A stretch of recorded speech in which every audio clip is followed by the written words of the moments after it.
शवाहिद हो या ना हो, नैब आजकल हर किसी को पकड़ लेता है। ये थाने की तरह चल रहे हैं। इस्लामाबाद हाई कोर्ट में मरियम नवाज की अपीलों पर जस्टिस आमिर फारूक के रिमार्क्स। कहा, बरियत तो तब होगी जब आपकी अपील मंजूर होगी। इरफान कादिर ने दलाइल में कहा, यह केस मुनफरिद नौइयत का है। जमानत मंसूखी की दरख्वास्त रुकावट पैदा करने के लिए लगाई गई है। अदालत मेरिट पर फैसला करे।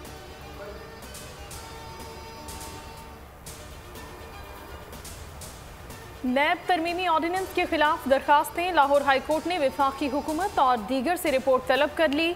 9 नवंबर तक चेयरमैन नैब और दीगर को जवाब जमा करवाने का हुक्म।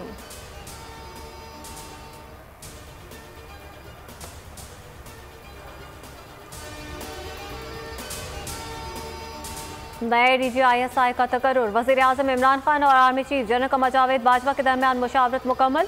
फवाद चौधरी कहते हैं, नई तकर्रुरी का अमल शुरू हो चुका है। ट्वीट में लिखा, सिविल और फौजी क़यादत ने साबित किया मुल्क के इस्तेहकाम के लिए तमाम इदारे मुत्तहिद हैं।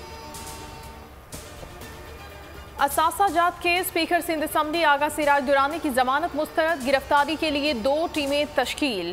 DG नैब कहते हैं, आगा सिराज दुरानी को हर हाल में गिरफ्तार किया जाए। गिरफ्तारी के लिए छापे जारी। कसर फातिमा में मेडिकल डेंटल कॉलेज के क़याम पर इत्तेफाक। सिंध हाई कोर्ट ने मेडिकल डेंटल कॉलेज बनाने का हुक्म दे दिया। मोहतरमा फातिमा जिन्ना के असासा केस में रिमार्क्स और कहा, कॉलेज में हॉस्टल भी शामिल होगा। ट्रस्ट बनाने का हो।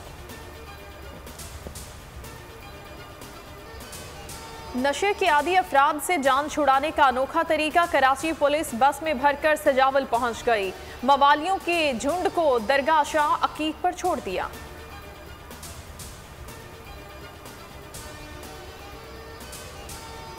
Karachi water and sewerage board की नाअहली। मोहम्मद शाह कब्रिस्तान में सीवरेज का पानी भर गया। सैकड़ों कब्रें गंदे पानी में डूब गईं।